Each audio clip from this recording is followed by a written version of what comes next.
Bonsoir à tous et très belle année à vous. 2021 a laissé la place à 2022. Voici le sommaire de ce tout premier journal de l'année. Les festivités du Nouvel An ont été placées sous le signe de la prudence pour permettre de contenir la pandémie de la Covid-19, à l'heure où l'on a enregistré une recrudescence de cas positifs entre Noël et la Saint-Sylvestre. Mais chacun, à sa manière, a pu célébrer l'arrivée de 2022 et c'est une tradition de début d'année. Nous vous demanderons quelles sont vos résolutions et nous passerons en revue l'agenda des premiers jours de cette nouvelle année. La période des fêtes a souri au commerce monégasque. Malgré l'absence des voyageurs lointains, la clientèle locale et voisine a été au rendez-vous. Et demain déjà débute la chasse aux bonnes affaires avec le coup d'envoi des soldes d'hiver. Le président de l'Union des commerçants de Monaco, Alexandre Pasta, sera notre premier invité. Deux stars de la musique également dans cette édition. Carla Bruni tout d'abord. Elle sera sur scène le 7 janvier au Grimaldi Forum. Et nous entendrons aussi celui qui appartient à une famille légendaire de la musique, Tito Jackson. Il était de passage à Monaco, invité à se produire sur la scène du Sporting pour la soirée du Nouvel An. Et puis après ce journal, c'est une tradition, la grande rétrospective de l'année 2021. Sandrine Nègre reviendra sur les temps forts de l'année passée. Mais avant de développer tous ces titres, cette information de fin de journée, le Belge Philippe Clément est appelé à devenir le nouvel entraîneur de l'ASM FC. Il va succéder à Niko Kovac. Autre information, le transfert du jeune Brésilien Wanderson. Il a signé à l'AS Monaco FC pour une durée de 5 ans. Il arrive du club du Grêmio Porto Alegre. Vous le voyez sur ces images, c'est donc la prudence qui a prévalu hier soir à Monaco pour le passage à la nouvelle année. Il n'y a pas eu de festivités, place du Casino ou sur le port. Le marché de Noël a refermé ses portes à 21h30. Une situation hors norme pour faire face à une crise hors norme. Tout le monde espère que 2022 marquera la fin de la pandémie de Covid-19. Et à côté des vœux, il y a toujours les bonnes résolutions. Lesquelles avez-vous prises ? Peut-être la résolution de ne pas prendre de résolution, qui sait ? Nous sommes allés vous poser la question. Prendre soin des familles, passer du bon temps ensemble et puis ça ira, ce sera déjà pas mal. La santé et puis voilà. Moins d'angoisse. Garder la joie, la bonne humeur, d'enlever le masque et d'oublier le Covid. L'obliger à arrêter de fumer. Faire du sport, me remettre au sport plus précisément. Voilà, et je sais pas, bien les enfants manger. Voulaient ajouter quelque chose. Bien manger surtout. Et manger sainement surtout, c'est très important. Manger moins de chocolat. J'en avais en 2021 ? Je crois pas que j'en avais en 2021. Mais cette année je vais en trouver, c'est sûr, je en trouverai. Aucune, parce que je suis déjà parfait. Désolé. Les bonnes résolutions de 2022, des témoignages recueillis par Yannick Debever et Thomas Deus. Le début de l'année est toujours synonyme de soldes d'hiver. Cette nouvelle année n'échappe pas à la règle et c'est demain, dimanche 2 janvier, que les remises et rabais en tout genre vont fleurir sur les vitrines et les étiquettes en magasin. Une période que les consommateurs, mais surtout les commerçants attendent avec toujours beaucoup d'impatience, même si les fêtes de fin d'année ont été plutôt favorables au commerce à Monaco. Le président de l'Union des commerçants de Monaco est avec nous. Bonsoir Alexandre Pasta. Bonsoir. Le temps a été plutôt de la partie. On nous dit aussi que la consommation a repris des couleurs. Est-ce que Noël et plus généralement les fêtes de fin d'année ont été favorables aux commerçants de Monaco ?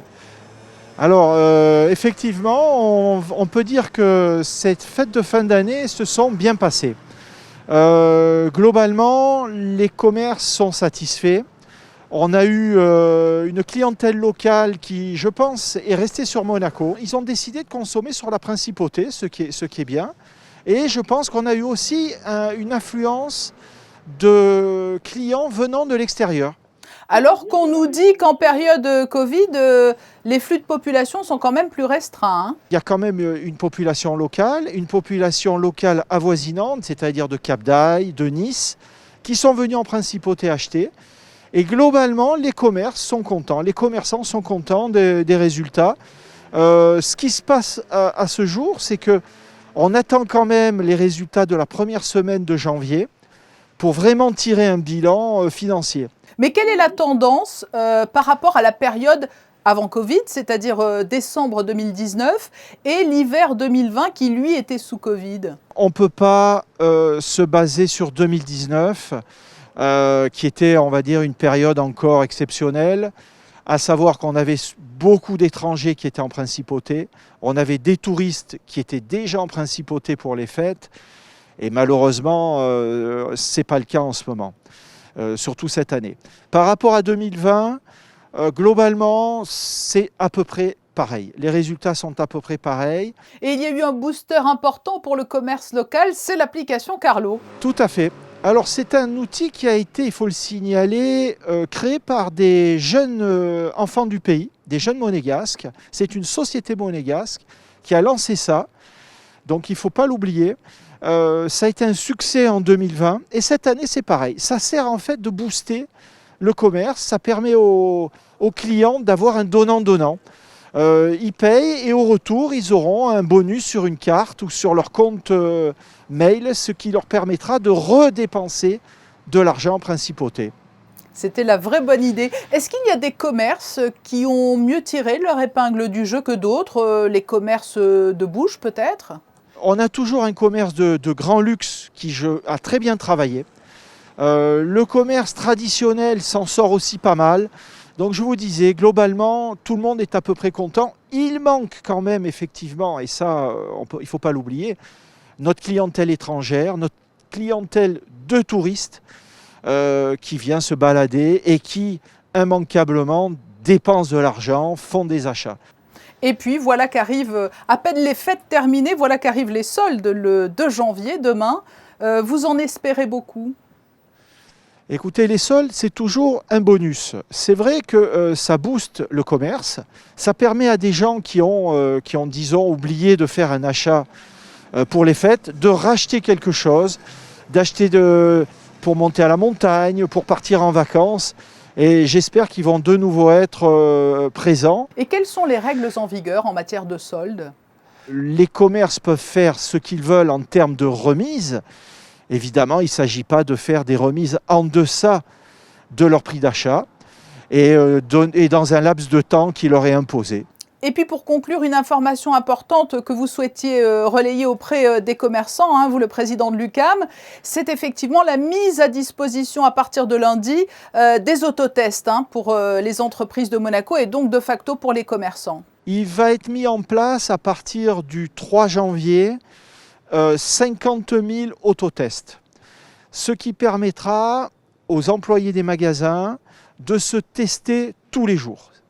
Le gouvernement tient absolument à ce que les gens fassent attention, surtout pour éviter la fermeture de nouveau des magasins et de bloquer l'économie. Donc c'est important. Le message est à passer auprès des commerçants. Ils vont être mis à la disposition gratuitement. Il y a un site internet qui va être aussi mis en place pour que les commerces et les commerçants puissent aller chercher ces autotests gratuitement. Oui, il était important de le rappeler et de le souligner. Merci Alexandre Pasta pour ce point sur l'activité commerçante en cette fin d'année à Monaco et l'arrivée demain dimanche des très attendus soldes d'hiver. Merci, à bientôt. Et les soldes d'hiver dureront à Monaco jusqu'à la mi-février. La case début des soldes est donc cochée pour demain. Mais quels sont les autres événements à venir sur cette première semaine de janvier, Vanessa Dessy? Bonsoir Patricia, bonsoir à tous. Eh bien, sachez tout d'abord que le village de Noël fermera ses portes ce week-end. Cette année, la thématique avait été créée autour du Canada avec près de 800 sapins naturels. La patinoire à ciel ouvert restera quant à elle accessible jusqu'au 27 février prochain. Attention, dernier jour aussi pour l'exposition Conquête Pacifique. Oui, il s'agit de Conquête pacifique à découvrir à la salle du quai Antoine Ier. Le titre de cette exposition place cette dernière au cœur d'enjeux politiques contemporains que la principauté a choisi de promouvoir, le développement et la science environnementale. Pour cela, ont été rassemblées d'importantes archives cartographiques, photographiques, audiovisuelles, mais aussi des témoignages recueillis spécialement pour l'occasion. Enfin, que nous réserve le Grimaldi Forum, Vanessa? Vous allez pouvoir continuer de découvrir Casse-Noisette qui revient sur la scène du Grimaldi Forum. Jean-Christophe Maillot transpose l'histoire de ce grand classique dans l'univers d'une compagnie de danse. Ce dimanche 2 janvier à 15h et du lundi 3 au mercredi 5 janvier à 19h30. Et parmi les événements à venir au Grimaldi Forum, Carla Bruni sera en concert le 7 janvier pour présenter son dernier album, mais aussi pour reprendre ses plus grands succès. Nous l'avons joint il y a quelques jours. Bonsoir. Une fois de plus, vous avez pris la plume et vous avez écrit l'ensemble des textes de cet album que l'on va pouvoir entendre à Monaco. Oui, d'habitude j'écris toutes mes paroles et toute ma musique, mais cette fois-ci j'ai écrit 5 ou 6 chansons avec ma musique, mais j'ai voulu travailler avec d'autres compositeurs parce que ça apporte vraiment un autre univers musical. Donc j'ai travaillé avec mon ami Julien Clerc et puis avec Michel Amselem et Calogero aussi. Mais l'écriture, c'était vous les textes, hein? Non, les textes, c'est uniquement moi. Mais d'habitude, je faisais tout. Je faisais aussi ma musique. Et puis, j'ai commencé un peu à tourner en rond dans ma musique. Autant les textes, je m'envole avec, autant ma propre musique, je m'en lassais un peu. Donc, je n'ai fait que la moitié des compositions. Mais l'écriture des textes, c'est un exutoire. C'est comme s'adresser à un journal intime virtuel, en quelque sorte, l'écriture pour vous? C'est comme une sorte de catharsis et en même temps, c'est comme un refuge. C'est-à-dire, ça vient résoudre quelque chose, mais ce n'est pas forcément quelque chose qui me concerne. Mais on y trouve beaucoup de vous dans ce nouvel album où il y a aussi vos observations du monde, de votre environnement. Mais mes observations, c'est moi. Donc, on y trouve beaucoup de moi, oui. J'ai du mal à écrire sans moi. J'aimerais bien être un genre de virtuose qui n'écrit que des tubes, mais j'ai du mal. J'y arrive pas. Et si l'on devait donner une tonalité à cet album, ce serait plutôt le folk, c'est ça qui le caractérise? Oui, je dirais que c'est comme si je venais vous chanter chez vous dans votre oreille, vous voyez? Je veux dire par là que je cherche quand même une intimité, un contact à travers les chansons. C'est comme si j'essayais de me mettre en contact avec vous, par exemple, vous voyez?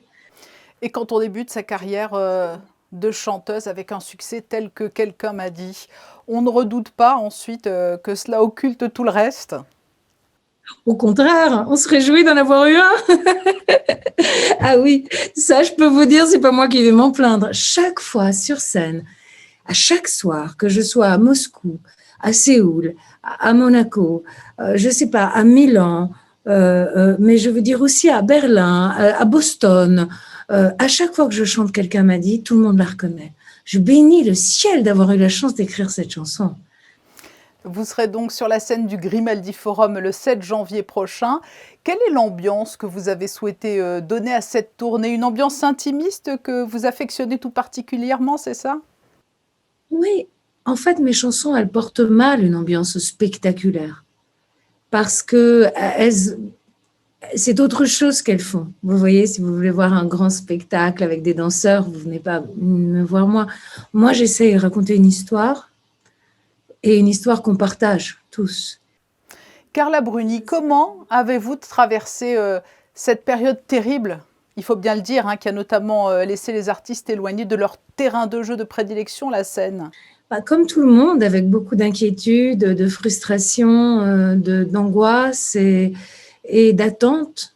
Mais est-ce que ça a favorisé aussi peut-être d'un autre côté un travail plus introspectif, peut-être pour les mois et les années qui viennent, une nouvelle production issue de ces moments de confinement? Les gens qui font mon métier, souvent on est des confinés naturels. Hein.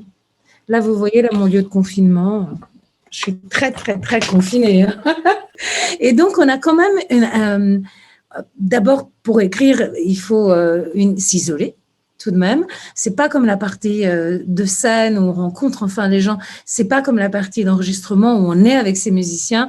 Là, je suis seule en général quand j'écris, et donc oui, c'est comme un confinement. Moi, j'ai une grande habitude du confinement. Si vous me dites maintenant restez chez vous 1 an, je préfère ça que partir à pied sur la route en hiver, par exemple. Oui. Mais en tout cas, autour de vous, il y a beaucoup de visages, beaucoup de souvenirs.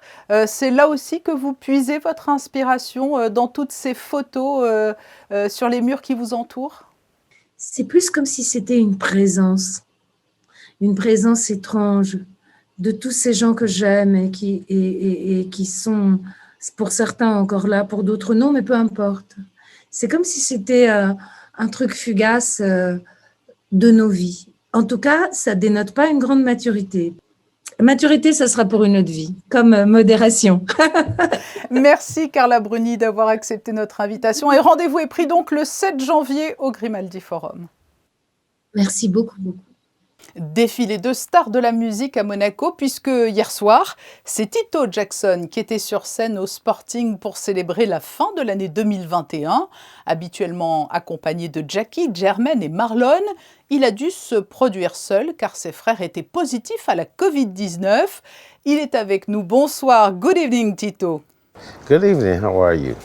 Vous êtes de retour à Monaco, c'est un lieu emblématique qui vous correspond bien. You're back in Monaco. This is an incredible place that suits you well. Yes, I believe the brothers like this place here, and it's always fun to come here and enjoy some nice weather. Qu'avez-vous joué sur scène et sur cette tournée? What do you play on stage? The greatest hits of the Jacksons? I played Jackson's greatest hits. I played some of my own music as well. So, and a few other things from other artists. Yes, and we have party on stage. We have a lot of fun. Vous paraissez toujours aussi enthousiaste et heureux d'être ensemble, justement. Cela ne vous a jamais pesé d'être toujours indissociables les uns des autres. You always seem so enthusiastic and happy to sing together. It has never bothered you to be always linked all together? No, well, they like to think of us in that fashion, but actually we're individual people, and it's just as Michael and Jermaine and Jackie and other members of the family like Janet, all separated and did solo projects and things, and so have I. Mais vous passez tout votre temps ensemble en tournée, en famille aussi, vous êtes toujours ensemble. When you spend all your time together on tour, sort of at work, you also spend the holidays together and Christmas, Thanksgiving. Absolutely, but now that we're older and we have our own families, it's not as often as it used to be back in the day. So, but we do remind each other that we care and love each other and share gifts and cards and things of that nature. Comment rendez-vous hommage à votre frère Michael décédé en 2009? How do you pay tribute to your young brother Michael who died in 2009? Well, just remembering his music and adoring the songs that they created, and every time I hear him on the radio, it feels brand new to me, and I feel that he's here forever, so that makes me feel good when I hear Michael Jackson's songs still playing often on radio today. Tito ainsi que vos 3 frères, que pouvons-nous vous souhaiter en ce premier jour de l'année? What would you like us to wish you for 2022? Well, for 2022, I just wish to have a great health and continue my musical journey and promote my records and albums that I've released recently, and hopefully they become very successful. Eh bien, c'est tout ce que l'on vous souhaite. Merci. Thank you so much for accepting our invitation. Thank you. Thank you so much for that. Happy New Year to everyone, and it's nice to be here once again. Et un plaisir pour nous de vous avoir en invité, Tito Jackson. Avant de refermer ce journal, un coup d'œil aux prévisions météo pour la journée de dimanche. Quel temps est-il prévu, Vanessa Dessy?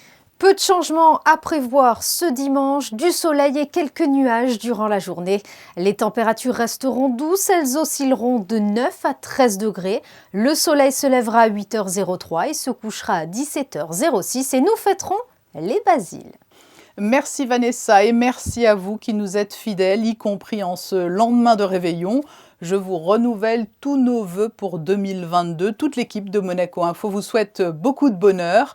Et à l'aube de cette nouvelle année, nous nous quittons avec les plus beaux levers de soleil des jours précédents, avec une lumière unique propre à la saison. Vous nous avez fait parvenir vos plus beaux clichés.